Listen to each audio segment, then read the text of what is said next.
Hi, Adam. How are you today? Good, Ben. How you doing? I'm good, thanks. I'm very happy to have you today on this webinar, this unlocking success session. We're back live today, and very happy to have you all. I hope you're all being well. As usual, we are live on different platforms. So we are live on LinkedIn, on Melting Spots, and other platforms. So at any time, if you have a question for Adam, please just push it in the chat, either on LinkedIn or on Melting Spot. We will make sure that this question arrives to Adam, and we will take the questions as we go. So don't wait until the end. We're usually pretty short in time. So let's take all your questions as they come. Okay. Otherwise, apart from that, I'm Ben. I'm the CEO at Melting Spot, CEO and co-founder. And Melting Spot, just for the sake of clarity, is a customer education platform. We help SaaS companies build amazing in-app academies in their product to basically support them in their digital CS operations. We can help them accelerate product adoption, new feature adoption, customer onboarding, and for sure, customer education. So if you're interested, you can just ping me in the chat or on LinkedIn. I'll be happy to help. Now it's your turn, Adam, to introduce yourself. It's going to be way more interesting. So I'll leave it to you and explain, well, your background and where you come from. Great. Thanks, Ben. I'm Adam Mintz. I've been doing customer success, onboarding, implementation for over 10 years now, based in the Bay Area. Have been at large companies and small companies in the startup space. Seen some really great trajectories. Been at Braze in the marketing technology platform. I've even done implementation, customer success in the wine and e-commerce space with Vino, payment fraud at Sift, and also in customer support tooling as well at HelpShift, and doing some consulting currently with a lot of small SaaS-based startups on best ways to roll out customer success, implementation, and onboarding. So really happy to talk all things customer onboarding and customer education. Great. Well, that's two of our favorite topics here in these unlocking success sessions. We're basically talking about like everything that deals with customer success, but customer onboarding and customer education are really two hot topics at the moment in the CS industry. So very cool to have this opportunity to share thoughts and insights with you, Adam. I guess you have a great experience, and it's going to be very helpful for us, all of us. So today we're going to take a pretty customer onboarding angle all across our conversation, because that's very that's where your experience is, onboarding and implementation. And it's also important because I came across an article today when preparing this talk saying that customers who do not reach a minimum usage within the first 10 days have 10 times, it's easy, 10 days, 10 times higher churn rate in the first year. What do you think? Do you think customer onboarding is so important that it can explain a higher churn rate after like a year or 2 years? Yeah, so customer onboarding, and just to define it really is, I look at a customer onboarding as getting value and your time to value of the product in a fixed period of time. Okay. As we know, we don't want people to be in onboarding in perpetuity forever, right? And especially with the market these days, a lot of customers in SaaS are signing more 1-year deals and less 2-year deals, right? They want to be able to just leave, and at a certain point, right, looking at a 1-year deal and what it takes to implement and show value, it's really crucial you see that in the short amount of time. Now, companies like a lot of technology integrating in, it takes more time. So I look at onboarding as like a 90-day period is usually pretty healthy, right? In 90 days or a quarter, you still get, in a 1-year deal, plenty of time to see value. and then also teeing that up for your account management team to talk about renewals or any sort of upsells in the last, let's see, 2 or 3 months of that contract. But yes, if a customer is not up and running in, let's say, 30 days or showing any promise, they're probably going to churn. And there's a lot of methods I've used previously at other companies to improve adoption and to do that to help mitigate churn. Okay, so at Braze, for example, what was the average onboarding time? So at Braze, we had a fixed period. It was either a 12-week or 20-week period, and depending upon the complexity. So I look at onboarding as breaking it down as what do you want to see value at, right? Obviously, if you buy a product, depending on what your product or services are, you can do a lot of things. And sometimes customers have a hard time grasping to do everything at once. So that's where the onboarding team comes in and says, okay, your top 3 use cases or things you're going to go show your board or your C-suite of seeing value of making this big purchase. Let's work on those. And you're committing from a development side to be able to integrate and do that. And that's where we had a 12-week period or a 20-week period, depending on how many channels of Braze you wanted to integrate or how many other products or how big of emails you want to send or SMS, right? So we broke it down into that. And then in 12-week period, really the first 30 days are critical.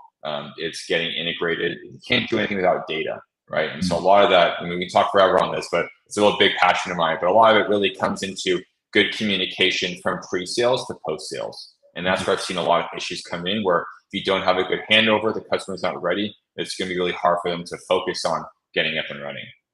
Okay, excellent.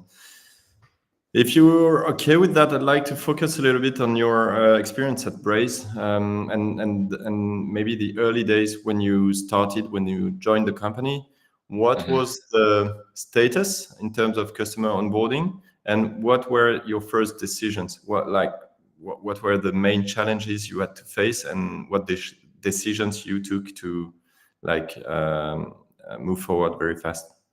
Sure. So early on at Braze, we actually didn't have an end to onboarding, which is also really frustrating.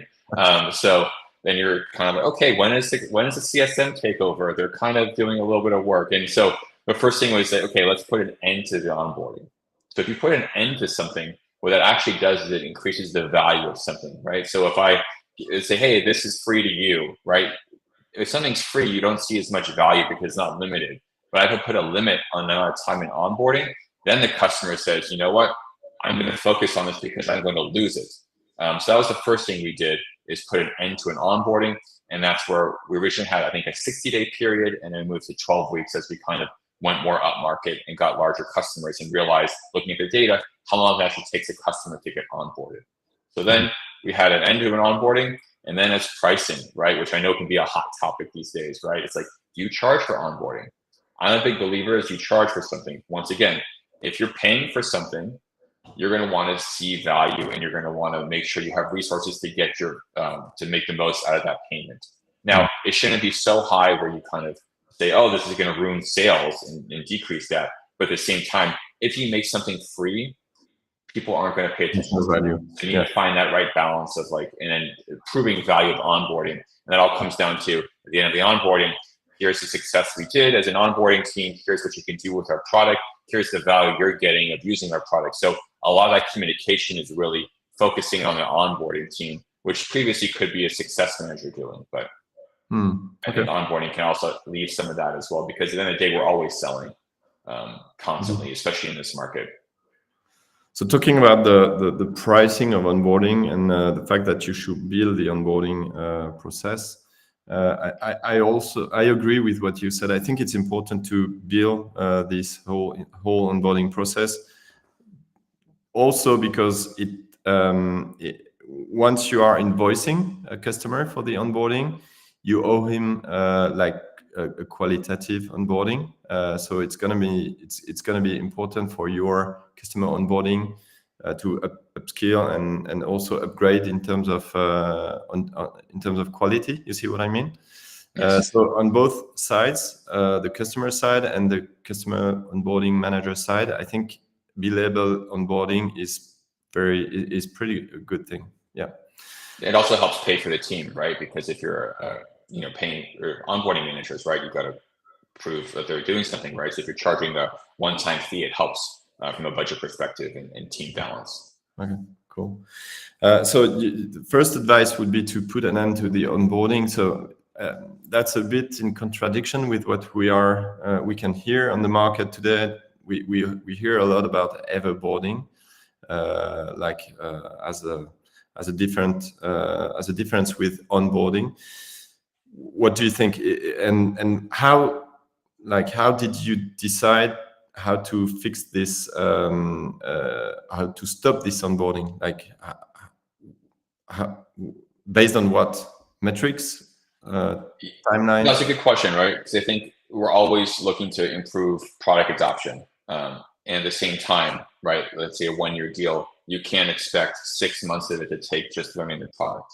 So how do you, and using it and getting some of those values. So at Braze and at Sift and other companies, right, it's really about working with the customer. And that's where that pre-sales handover comes in. Customer, what are your top 3 things you want to get out of right now of this product? You want to do all 10 things? Great.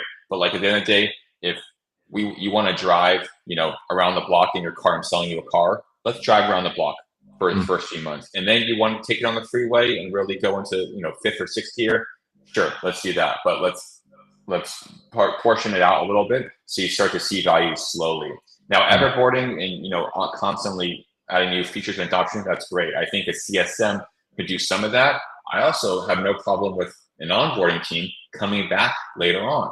For new features, yeah. A new feature, sure. If you want to make sure that the onboarding team is the expert on integrating and doing new features, and if that new feature requires a new integration to a third-party system or developer work, sure, bring in the onboarding team to come back in. But you need to have focused use case and deliverables and goals in an onboarding period. And that helps the customer use the product better, it reduces churn, and then also tease up when the customer is ready to do that. Let's bring in the onboarding team again. Okay. And in terms of personalization of these onboarding journeys, what would you recommend? How did you do that at Braze? Sure. So it's a mix of kind of where customer education comes in, I guess, right? It's we like to have live sessions, a mix of meetings, but also have really good self-service content. And we look at self-service content as this is a basic or a one-on-one level, right? You can read something, you get a basic understanding. And the idea is to have this as a pre-read before our live session meeting with your onboarding manager. And then your onboarding manager will take the knowledge that you hopefully have read or watched a video on, that from our self-help section, and then go into details and really customize it. So you're getting that value. So the customer is getting initial, okay, I understand at basic level how this works. Then that onboarding expert's coming and saying, okay, here's how we're really going to do it in the dashboard or in the product to really make sure it achieves your goals. So it's a balance, right? Because you can't always have live sessions. It's just not scalable. And then also you can't just say, you can't restrict yourself from doing a live session because of timing and bandwidth. So it's a balance, definitely. And we look at the data on a constant level of KPIs and what onboardings are moving through and where questions are coming up. And we're seeing, can we make our self-service content better? Or are our live sessions going to be more tailored to help customers use the product better? Okay, cool. I'd like to share one figure, which is the one. Well, it's a figure from Gartner and pretty much the same from Forrester. They say, or they said, 70 to 75% of SaaS users want to onboard or to be autonomous when onboarding on a new product. What do you think? Do you agree with such a figure and this proportion? Like 75% of Braze users wanted to be autonomous in the very first days when they were onboarding on the product, or that's a too big number? I think if you look at the customer segment, the smaller customers, there's more startups, the smaller companies would be more inclined to do autonomous onboarding because they're used to just consuming and doing everything by themselves. As you move more upmarket and enterprise, we saw that Braze and Sift and other companies that are doing that is that they expect more personalized onboarding in those sessions. It's just a level of expectations, whether it comes down to how much they're paying contract-wise or just the way of doing business. The larger, bigger companies want more personalized onboarding, less autonomous. And the smaller companies, yes, we've seen more self-help and other video consumption where people just want to get moving quicker. Now, at the same time, though, is if you move too quickly, and especially if your product's based on a usage model, like we ran into a lot of these issues, right, with data coming in, and you're charging by data, you can mess up and get into contract issues, right? So that's why it's really important that you don't want to just let everybody come in and like self-serve, because you want to have a method approach so you don't run into those data issues or billing issues. Okay, great. When you, or over the last couple of months or even years, in your past experiences, did you have any benchmarks or like champions you were looking at in the SaaS market? Who are the best in class in terms of customer onboarding, according to you, apart from Braze? Yeah, best in class. I would say, I mean, you're always looking at, seeing what your competitors are doing. You're looking at similar industries as well. Oftentimes, if you listen to your sales team, they will give you a lot of good insight as to what they're running up against. And we found a lot of success with having someone from onboarding in pre-sales to help demonstrate the value of onboarding, because as a deal is kind of high confidence and about to close, customer comes up and says, oh, how am I going to be supported after? And that's where that customer onboarding can come in and do that. But in terms of benchmarks and looking at our own data, we were big on just, let's look at the data. Okay, it's improved quarter over quarter. We'll have reviews. Okay, how are we doing with time to value, time to integration?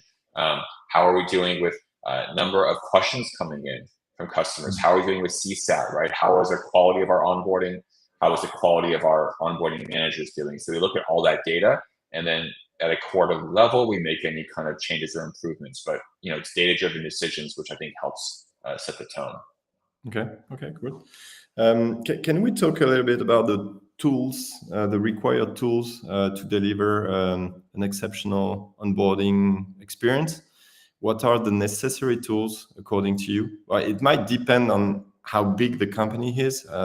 So for little startups, small startups, mid-sized or large corporations, it's not going to be the same. But what's your favorite stack, and what tools would you recommend, talking specifically about this customer onboarding experience?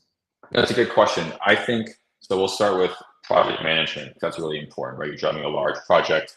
Now, Google Sheets, you can customize it. You can pay for a contractor to do it, make it nice and pretty. But I found that Google Sheets is the best for most organizations. You run into the least amount of issues with any kind of compliance of them opening it up. Everybody knows how to use Google Sheets. And that's really so you stay on track and assign, okay, this person's doing this task. And that's an ongoing document to track the integration and key steps and everything. So Google Sheets, definitely. Communication. This is kind of I would say a hot topic. I have my thoughts on it. I do not think Slack is a good method of communicating with customers. I know others may have different opinions of that. Yeah, email. I think Slack gets abused. You run into, who's Slack policies? Customers have different, and businesses different ways of using Slack. Email has tried and true. It'll get there. It's easy to organize. From a compliance standpoint, it's much easier. You can automate it. Email is no issues there. So definitely email communication with customers. You can record your calls pending any sort of privacy things. I also question whether someone actually goes to watch the recording after. So I think that's also interesting. But definitely email, Google Sheets as well to track all that. Okay. Any favorite webinar platforms or online courses, LMS, like were those tools you were using for the onboarding? For example, is it a good practice to deliver or to offer an onboarding course to your new users so that they can see the product and learn how to use it step by step? Or yes, I think we were not at Braze using an in-browser onboarding thing. We did have an LMS system.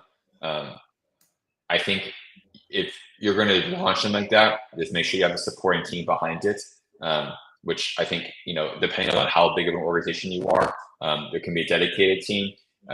For our education team at Braze, we actually had a lot of people from my team, from the onboarding team, move over there because you have that product knowledge. And then it's easier with someone on an education background or content background to then craft the wording and present it in a way that can have increased adoption. But there's a lot of value, I think, depending upon your product to get a basic understanding. So if someone, like to your point, right, to self-serve, easily get in, understand the product at a basic level, and then tee that up for a more dedicated, personalized session later on.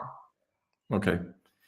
Did you have like special tricks at Braze with customers you could not engage over the phone or via email? Like any other tricks or secrets? So my secrets, yeah. I have with my teams, it's called like a 2-day rule.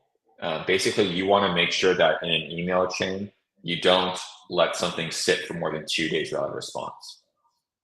So this kind of helps with like, hey, and getting someone to respond back. Now, I think one of the thing that isn't really effective is if someone says, hey, did you get my email? Or, hey, I'm just following up. What you want to do, and what I found a lot of success with, is if the customer's not responding, try and predict what they're being blocked on. And in your next reply, break it down and make it easier. And instead of asking open-ended questions, giving them choices of what they want to do next, right? So it all comes down, and that's why I kind of mentioned earlier, like everybody, we're always selling, right? So you're always still selling the product, and you don't just assume that because someone signed a contract, they're fully bought in. It could be a lot of reasons someone is not responding back or things come up. So it's really good to have communication and really drive. And that's why I look for customer onboarding to really be in the driver's seat, not the customer. Customer's sitting shotgun. But the customer has no idea how to use your product, right? They're buying for the first time, most of the time. And then it's about the customer onboarding to be confident and drive that customer through because it's been done before. We're here, we're going to help you. And that's what customers are looking for, especially these days, is that we're paying for something, we're going to see value, and you're going to get us to the finish line. So it's kind of a mix of communication timing and also just language being used and communication style. Okay, great. And where did you keep track of all those activities with customers? Did you was it directly in the CRM or did you use a CS platform or? So our CS team, I think, used Catalyst or Gainsight, which I think on the more CSM side, on onboarding, we didn't really use those tools. We mostly use Gmail with, there's a bunch of these days, the templates that you can do to kind of help automate that. And now with AI, it's a lot easier to really do follow-up emails, to be more, to provide more information in email without having the onboarding manager take a lot of time crafting that email. But that's also the thing, right? If you're spending an hour on an email, that hour could be spent doing something better. Did you work out like specific workflows for your, depending on the use cases and the profiles of the customer? Were you able to build workflows?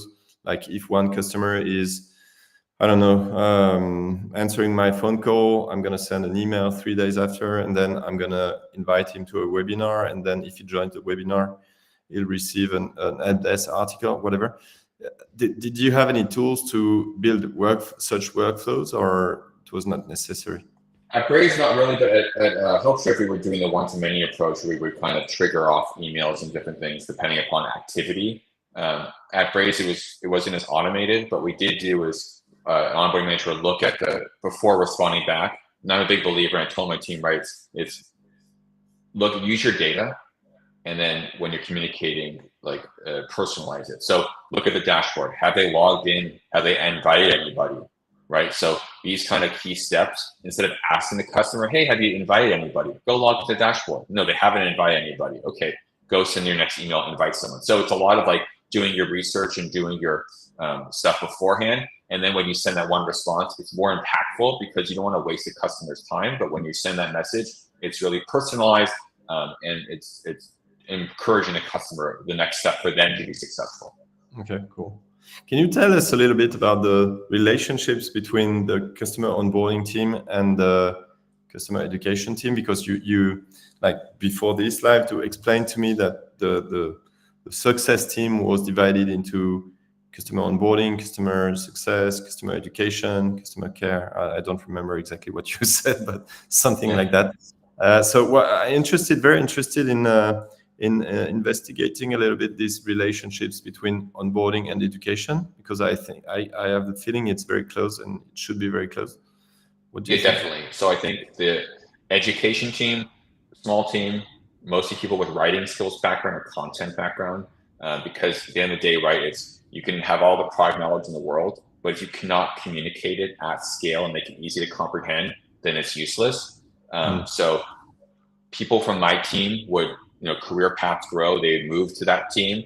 Also CSMs who have really good product knowledge would go to that team. And that way you have like one content person who work with those other individuals to create really good content. And remember, you ship a new product update, you have to update that content. So it's constant education, constant making sure that it's the relevant content. And then you have the customer onboarding managers who are sending that content and getting firsthand feedback from the customer. Did that piece of content, am I still getting the same questions after I sent that content? If so, let's revisit that content. So it's very close partnerships and work really closely with them.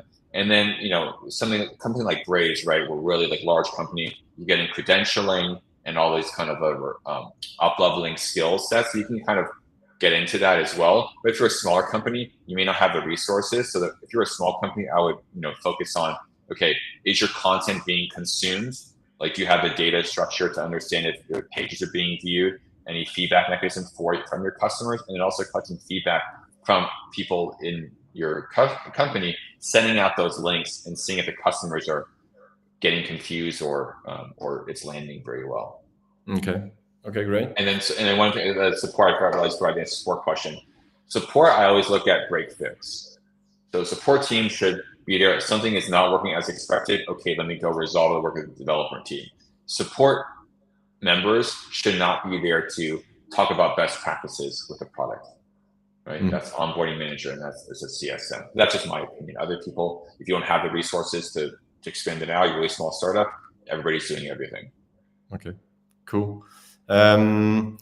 We have another 3 minutes to go, so I have plenty of other questions, but I think there is one question our audience is going to be very interested in. It's about KPIs, or how to measure the performance and the efficiency of a customer onboarding strategy. What were the KPIs you were looking at, and how did you prove and measure the results of your team? Sure, it's a good question, right? So KPI, first one is you have a 90-day period, right? Or let's say 120-day period. So right there, okay, you have a start date and end date. Are you delivering your services successfully and with high quality in under that period? Are you going over? What is the proportion of customers who've been onboarding in less than 90 days? Right? Yes. Okay. And if you're getting that to like where a lot of them, like 90% are doing it with 20 days to spend, maybe you shorten your onboarding period and it looks more attractive, right? So that's the first thing. And then if you get more granular, Braze, we had an SDK and a lot of APIs, a lot of other SaaS companies have that. So time to integrate the data and get data into the dashboard, because oftentimes a lot of products, you can't really use the dashboard if there's no data. There's no customer data, right? So how are we doing that? Are we getting that done in the first 30 days or are we taking 70 days, right? So that's another time to integration. So we use that tracker as well and look at historical trends on if something's doing it as well as that or something's taking a little far behind. And then also time to first campaign, or really like using that for the product as a whole. That should not be done at the exact end of the onboarding, should be done a little bit before, because when you send your first campaign to Braze or something, big milestone, that's great. How did it land? Do we make any tweaks before finishing onboarding? Okay, great.